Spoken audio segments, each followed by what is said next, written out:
오늘 우리에게 주신 하나님의 말씀은 누가복음 8장 40절에서 56절 말씀입니다. 예수께서 돌아오심에 무리가 환영하니 이는 다 기다렸음이로라. 이에 회당장인 야이로라 하는 사람이 와서 예수의 발 앞에 엎드려 자기 집에 오시기를 간구하니 이는 자기에게 12살 된 외딸이 있어 죽어감이로라. 예수께서 가실 때에 무리가 밀려들더라. 이에 12해를 혈루증으로 앓는 중에 아무에게도 고침을 받지 못하던 여자가 예수의 뒤로 와서 그의 옷가에 손을 대니 혈루증이 즉시 그쳤더라. 예수께서 이르시되 내게 손을 댄 자가 누구냐 하시니 다 아니라 할 때에 베드로가 이르되 주여 무리가 밀려들어 미나이다. 예수께서 이르시되 내게 손을 댄 자가 있도다.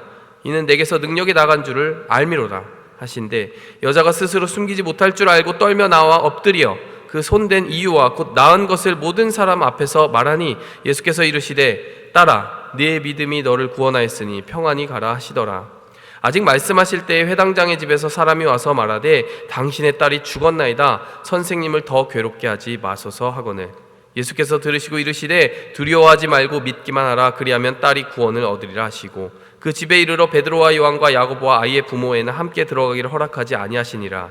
모든 사람이 아이를 위하여 울며 통곡하매 예수께서 이르시되 울지 말라. 죽은 것이 아니라 잔다 하시니 그들이 그 죽은 것을 아는 고로 비웃더라. 예수께서 아이의 손을 잡고 불러 이르시되 아이야 일어나라 하시니 그 영이 돌아와 아이가 곧 일어나거늘 예수께서 먹을 것을 주라 명하시니 그 부모가 놀라는지라. 예수께서 경고하사 이 일을 아무에게도 말하지 말라 하시니라. 아멘. 우리가 지난 시간 거라사인 귀신 들린 자의 그 이야기를 살펴보았습니다. 거라사인의 지방이라는 곳에 살던 그곳에서 귀신 들려서 정말 온전함을 잃고 옷을 벗고 나체로 무덤 가운데서 광인으로 지내던 사람이었어요. 사슬도 그를 묶을 수 없었던 그 사람의 모습을 보았습니다. 예수님께서 그를 치유하실 때 귀신을 그냥 쫓아내신 것이 아니라 귀신이 예수님께 부탁하는 그 부탁을 들어주셨는데 그 귀신이 돼지떼에게로 들어가게 해달라고 하니 예수님께서 그렇게 하셨고 돼지떼들이 물에 빠져 몰사하는 장면을 우리가 보았습니다. 그 장면에서 우리가 보았던 것은 무엇입니까? 마을 사람들이 그 경제적인 손해 때문에 지금 이 사람이 치유된 것을 보지 못하고 그 사람이 아픈 것에서 노임받은 것을 보지 못하고 이런 일들이 또 벌어지면 안 되겠다라고 생각하여서 예수님을 그 마을에서 제발 나가달라고 하는 장면을 보았습니다. 어떻게 보면 귀신 들렸던 그 사람보다 더 귀신 같은 마음을 가지고 있지 않았느냐. 생명보다 돈을 더 우선하고 그 하나님께서 나음받은 그 자의 생명 얻음을 기뻐하기보다 자신의 손실을 더 아파하는 그 모습은 어떻게 보면 더 크게 귀신 들린 모습이 아니겠느냐라고 생각하면서 우리가 우리 자신의 모습을 살펴보아야 한다라고 이야기를 나누었습니다. 어쩌면요 여러분 우리는 사랑한다라고 하지만 구체적으로 내가 어떠한 짐을 져야 할 때는 그 사랑이라고 하는 것이 추상적인 관념에서 구체적인 실천의 과제로 우리에게 변화될 때는 굉장히 그것이 짐스럽고 어렵게 느껴질 때가 많다라는 것을 깨닫게 됩니다. 사랑합니다. 사랑은 실천해야 됩니다. 추상적인 명제로는 잘 말할 수 있어요. 하지만 거라사인의 그 지방의 동네처럼 8억 원 시가의 돼지떼가 죽었을 때 구체적인 액수와 구체적인 시간으로 내가 헌신하고 희생해야 될 때는 그 사랑이라고 하는 것이 능히 해낼 수 있는 것이 아니라 참 짐스럽게 다가올 때가 있다는 것이죠. 오늘 이 본문 말씀을 통해서 우리에게 예수님께서 그러면 어떠한 사랑으로 다가오셨는가, 이 혈루병 나은 여인과 그리고 죽은 자 가운데서 살아난 그 작은 어린아이의 그 이야기를 통해서 우리가 한번 살펴보도록 하겠습니다. 첫 번째로 우리가 살펴볼 수 있는 것은요, 예수님의 사랑은 경계를 뛰어넘어서 우리의 짐을 지는 그 사랑으로 우리에게 나타난다는 것입니다. 여러분, 이 본문 말씀을 보면요, 샌드위치 구조로 이루어져 있어요. 어떻게 이루어져 있습니까? 예수님을 막 환영하는 인파, 예수님을 향해서 열광하는 인파가 예수님을 에워싸기 시작합니다. 근데 예수님이 한 방향으로 가시는데 그 과정에서 제일 먼저 나타난 사람 누구입니까? 회당장 야이로라는 사람입니다. 12살 난 딸이 이제 죽어가는 상황이에요. 그래서 고쳐달라고 부탁을 받았습니다. 이제 예수님이 행선지를 그쪽으로 정했어요. 가는 중에 어떤 일이 일어납니까? 혈루증, 즉 몸에서 피가 계속해서 유출되고 하혈하는 그 하혈이 끊기지 않는 병에 걸린 여인이 나타나게 됩니다. 그런데 눈앞에서 나타난 것이 아니라요, 뒤에 몰래 숨어서 예수님의 그 옷을 손으로 만지게 되는 것이죠.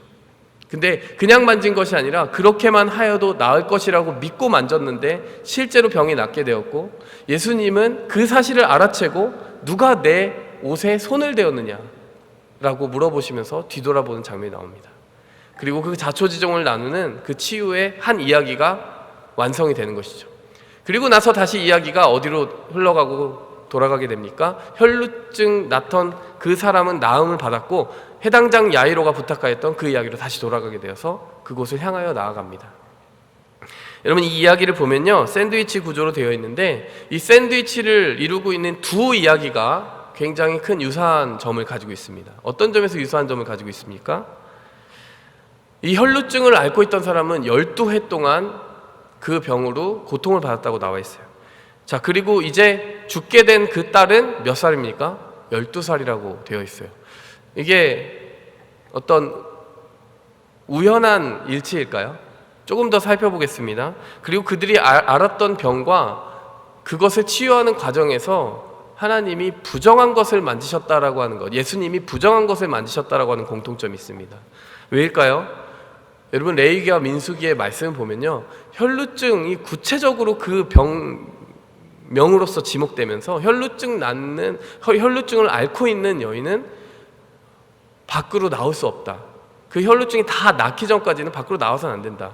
그 여인이 앉은 자리 혹은 만진 것들이 다 부정해진다라고 하는 그 율법이 기록이 되어 있습니다. 그러니까 예수님의 그 옷자락을 그 혈루증 나는 앓던 여인이 만진 것은요, 예수님을 부정하게 하는 일이었어요.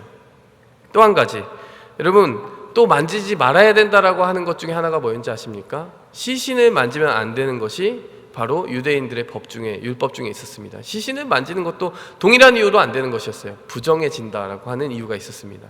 공통점이 있는 거예요. 이 두 사건은 부정해지지 말아야 될 예수님이 그 부정한 것을 손으로 혹은 자신에게 속한 무엇으로 만지는 그 상황이었다는 것입니다.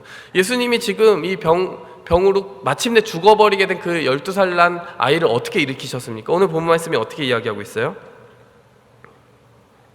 손을 잡고 불러 이르시되, 54절 말씀, 손을 잡고 불러 이르시되. 예수님은 굳이 말씀으로만 이야기하셔도 될 그 소녀의 치유를 만지고 일으키심으로 이루어내셨다는 것입니다. 터치하셨다는 거예요. 유대인들의 관념과 생각을 완전히 다 뒤집는 말씀이었다는 것입니다. 사실 율법에 왜 그렇게 이야기를 하고 있을까요? 왜 부정한 것을 만지면 부정해지고 그것을 피하라고 하는 율법이 애초에 기록이 되어 있을까요? 여러분, 그런 질문을 가져본 적 없으십니까? 어떻게 보면 여러분, 이런 것이 좀 설명이 될지 모르겠어요. 여러분, 엔트로피 법칙을 아십니까? 무질서도가 더 커지는 방향으로 우주가 진행된다라고 하는 연력학 제2법칙, 혹시 아시는지 모르겠어요. 저는 생명공학 출신이다 보니까 이렇게 뭐라고 해야 되죠? 하나님의 율법도 그런 자연 법칙을 꽤 담고 있다라고 생각하면서 한번 읽어보는 그런 계기가 있었어요.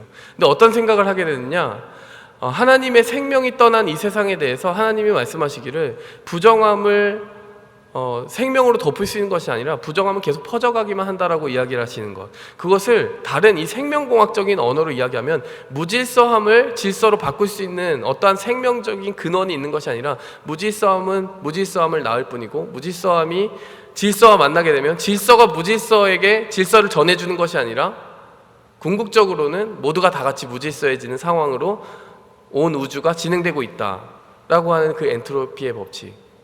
여기서도 어떻게 보면 하나님의 구약 성경을 통해서 기록하도록 하신 그 구약 성경의 율법이 그 자연 법칙에 대해서 이야기하고 계신 것은 아닌가 생각을 해보게 됐어요. 약간 엉뚱한 생각이지만 여러분 한번 생각해 보시기 바랍니다. 하나님, 생명의 근원과 단절되어 버린 세상 속에서는 모두가 함께 무질서한 상황으로 갈 수밖에 없다는 거예요.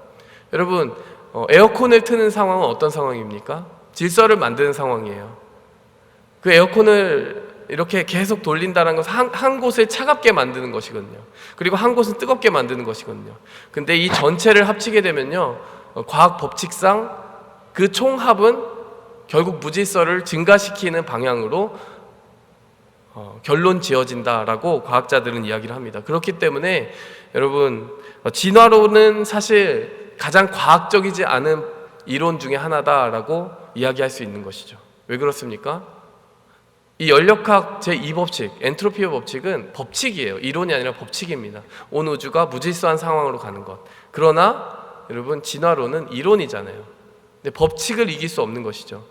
생명 형상이 더 질서 있는 방향으로 간다라고 하는 것은 이해할 수 없는 것이고 사실은 과학적으로도 말이 되지 않는 것입니다.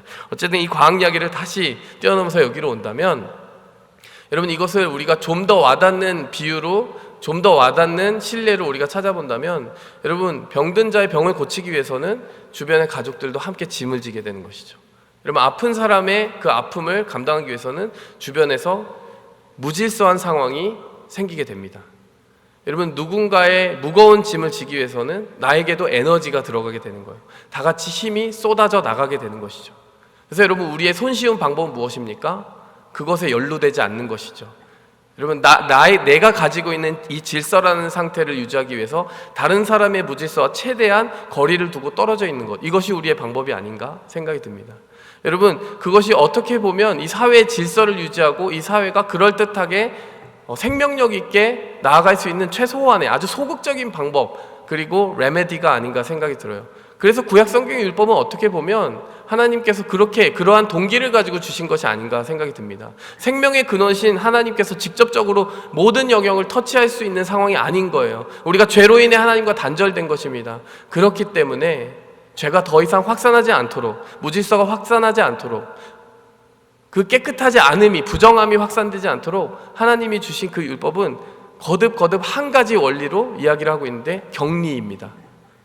떨어져 있으라, 격리시키라, 무질서함을 따로 떨어뜨려 두어라, 이러한 방법을 취했던 것이죠. 여러분, 신약 성경에 있어서, 그런데 예수님이 오신 후에는 이것이 완전히 뒤바뀌게 되는 것입니다. 지금 예수님은 어떻게 하고 있는 것입니까? 부정함을 만지시는 거예요. 사망이라는 것을 만지시는 겁니다. 그런데 본래 죄로 인해 타락한, 망가진 우리의 세상의 질서는 어떠한 결과를 낳아야 된다는 거예요? 그 부정함이 예수님께 와서 예수님이 부정해져야 된다는 것이죠. 그 사망이 예수님께 와서 사망이 되어야 된다는 것이죠. 그런데 그러한 일로 이루어지지 아니하고 어떻게 된다는 거예요? 예수님이 가진 생명이 그 사망을 없이 만드는 일이 벌어지고, 예수님이 가진 그 깨끗함이 그 부정함을 깨끗하게 만드는 결과가 나타나게 된다는 것입니다. 여러분, 예수님께서 우리에게 오시는 방식은요, 세상의 방법과 완전히 다르다는 것이에요. 여러분, 세상은 우리의 짐을 어떻게 보면 어느 정도까지는 같이 지고 간다라고 이야기할지 모르겠지만, 가급적이면 자신의 질서를 유지하기 위해 거리를 두는 그런 모습으로 냉정한 개인주의를 가지고 살아가는지도 모릅니다. 그렇게 해야만, 그것이 현실적이라고 이야기하는 것이 냉정한 세상의 방식의 사랑인 것 같아요. 근데 여러분, 이 하나님의 사랑은 무엇입니까? 한도 끝도 없는 그 생명의 근원이신 하나님, 사랑의 근원이신 하나님은 경계를 뛰어넘습니다. 거룩함과 부정함의 경계를 뛰어넘습니다. 사망과 생명의 경계를 뛰어넘습니다. 그리고 우리에게 생명을 전달해 주시고 우리에게 깨끗함을 전달해 주시는 거예요. 우리가 누군가에게 어떤 아픈 것에 대해서, 우리가 짐지는 삶에 대해서 조금 부탁하려고 하면 왜 힘들어요? 왜 어렵습니까? 그 아쉬운 소리를 하는 게 왜 계속하여 미안합니까? 그에게서 어떤 것을 빼앗아 와야 되기 때문이죠. 그의 시간과 에너지를 부탁해야 되기 때문입니다. 그러나 예수님은 다르십니다. 예수님은 무한한 생명의 근원이시고, 그 무한한 사랑으로 우리에게 한없이 다가오시는 그 사랑으로 다가오심을 오늘 우리 말씀을 통해서 살펴볼 수가 있는 것입니다. 46절을 보면 예수님은 분명히 자신에게서 능력이 나갔다라는 것을 감지하고 느끼셨어요. 그 말은 우리에게 질서를 주기 위해서, 그 질병이라고 하는 무질서에 질서를 부여하시기 위해서 예수님의 질서가 희생됐다라고 하는 것을 볼 수 있는 것입니다. 궁극적으로요, 우리의 사망을 치유하시기 위해서 예수님의 방법은 무엇이었습니까? 온전한 생명의 근원이신 그분이 사망을 자신의 온몸에 떠안고 죽으시는 십자가가 바로 예수님의 방법이었어요. 하지만 그 이후에도 결론은 무엇입니까? 그 사망이 예수님을 삼킨 것이 아니라 예수님이 가지고 계신 그 생명이 사망을 삼키게 되는 결론으로 이야기가 끝나게 되는 것이죠. 그것이 우리가 알고 있는 십자가와 부활의 이야기입니다. 여러분, 오늘 이 말씀을 통해서 우리가 한 가지를 마음속에 새기고 갔으면 좋겠어요. 예수님의 사랑은 세상의 상식대로 흘러가지 않는다. 어떤 한계치가 있는 것이 아니다. 예수님은 생명과 사망, 그리고 부정함과 거룩함의 모든 경계를 뛰어넘어서 우리를 넉넉히 구원하실 수 있는 자신감 있는 사랑으로 끝도 없이 한계도 없이 우리에게 돌진하신다. 이것을 기억했으면 좋겠습니다. 예수님은 부정함을 타는 것을 이렇게 하면 부정해질 텐데 율법이 정해놓은 어떤 선을 두려워하지 않으십니다. 두 번째로 우리가 기억하기 원합니다. 두 번째로 우리가 기억하기 원하는 것은 예수님께서는 바로 우리의 고통을 반전시켜서 생명의 기회로 바꾸신다는 사실을 우리는 기억하기 원합니다. 지금 이 본문 말씀에서 자세히 나와 있지 않지만요, 이 여인은 무수히 많은 고통을 당해야 했어요. 그 고통의 종류들을 마가복음, 평행본문인 마가복음이 조금 더 자세히 기록하고 있습니다. 오늘 누가복음보다 더 자세히 기록하고 있는데요, 뭐라고 나오냐면 마가복음 5장에 의사에게 많은 괴로움을 받았다라고 나옵니다. 아마도 잘못된 의료 행위가 있었을 것 같아요. 그런데 그것 때문에 그 의사에게 도움을 받기 위해서 가진 것을 허비하였다라고 나옵니다. 경제적으로 고통을 받는 것입니다. 세 번째로 보니까 효험이 없었대요. 그럼에도 불구하고 계속해서 노력은 했지만 그 노력의 결과를 얻지 못함으로 말미암아 절망하게 된 것이죠. 그리고 나서 그냥 현 상태만 유지되는 상황이 아니라 어떻게 되냐면 도리어 더 중하여졌다라고 이야기합니다. 계속해서 병이 악화되어서 좌절하고 실망하고 포기하게 되는 그런 상황 속에 이르게 되었다라고 이야기합니다. 이 상황을 한마디로 요약하면 뭡니까? 정말 무한한 고통의 수레바퀴인 것이죠. 그 수렁 속으로 계속 빠져 들어가고만 있는 상황을 보여주고 있는 것입니다. 거기에서 그치지 않습니다. 우리가 앞서 이미 설명하였듯이 유대인의 율법에서 이미 이 유출병은 부정한 사람의 병이다라고 규정이 되어 있습니다. 그렇기 때문에 일반인이 거주하는 그 거주 지역 혹은 거리로 나올 수가 없는 병이었어요. 오늘 이 여인이 왜 몰래 왔을까요? 마가복음의 표현을 좀 더 구체적으로 보게 되면 무리의 뒤로 가까이 와서 몰래 예수님의 옷을 만졌다라고 나옵니다. 왜 무리의 뒤로 왔을까요?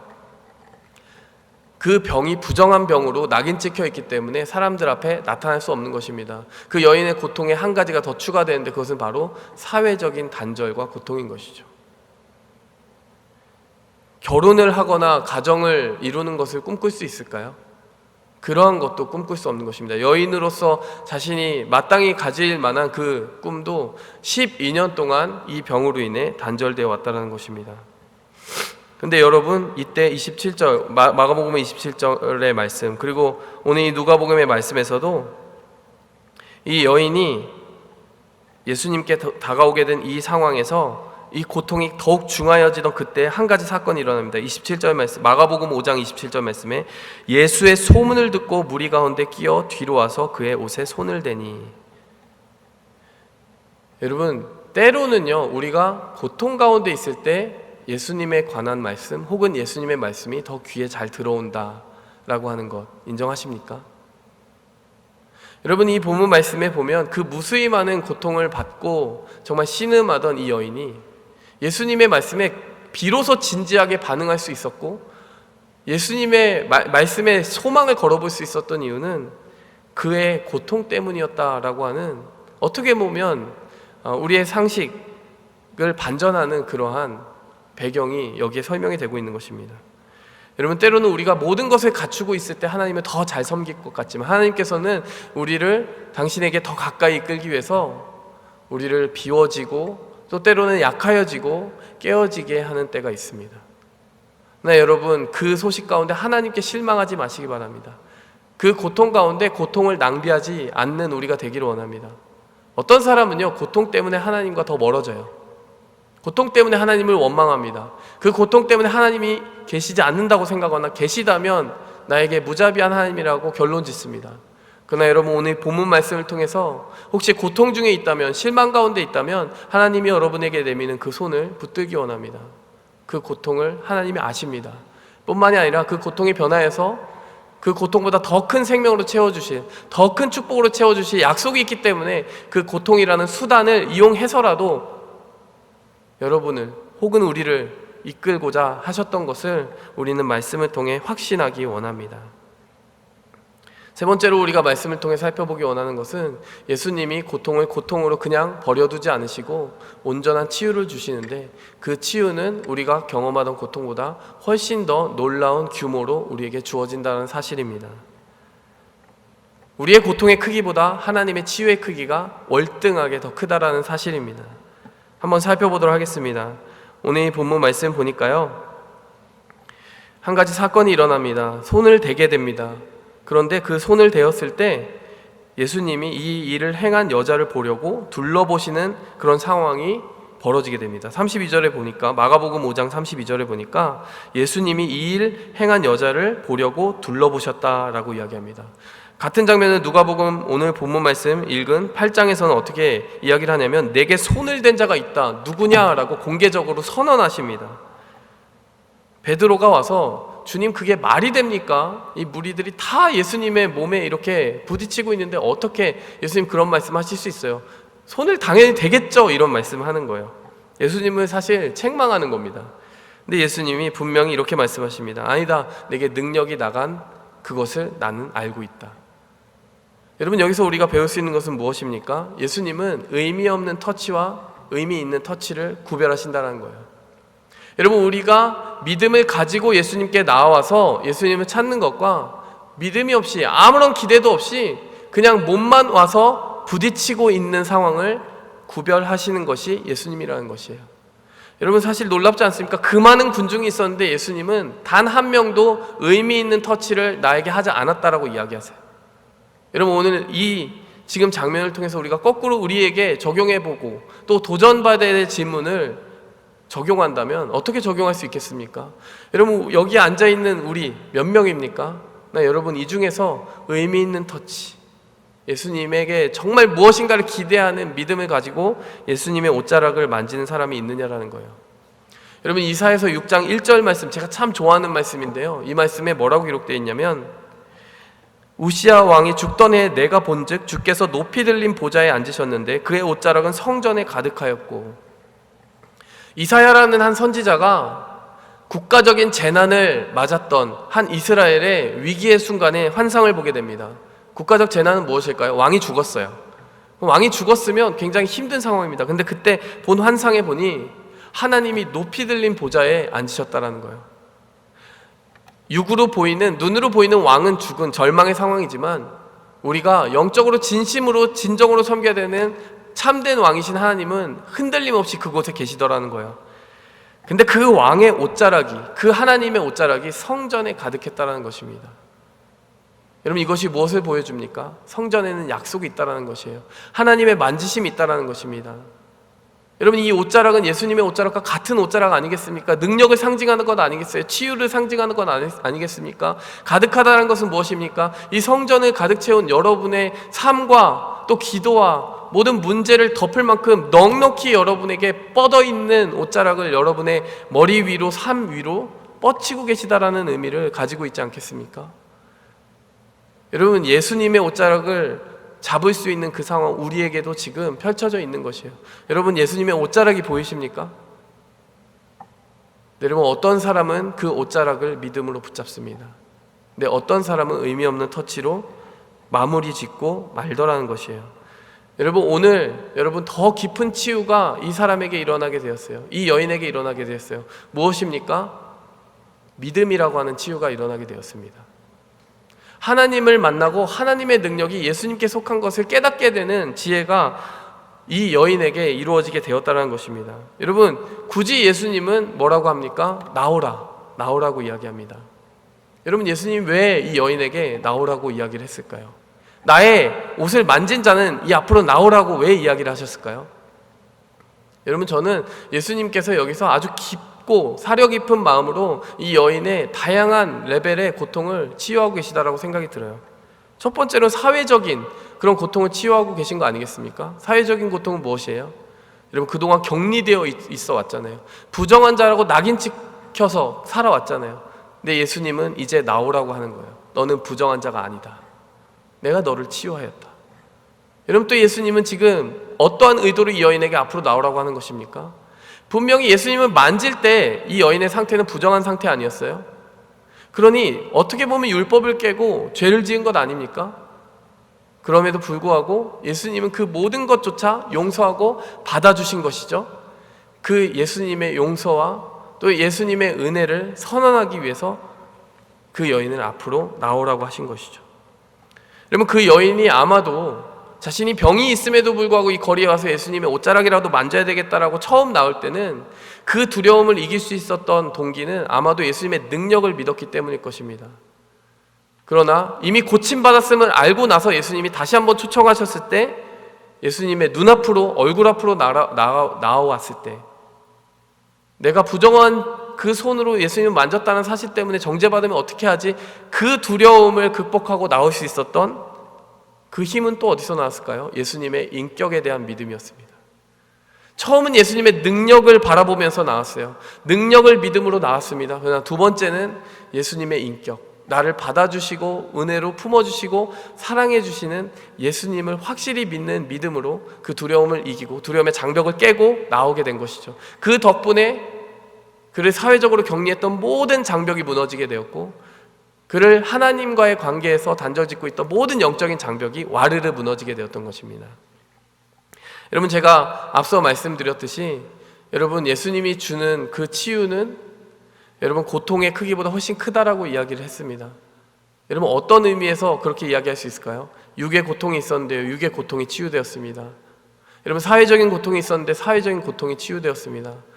그 여인이 기대하지 않았고 또 구하지 않았던 한 가지 치유가 더 일어나게 되었는데, 그것은 영적인 치유였다는 사실입니다. 어떤 영적인 치유가 일어난 거예요?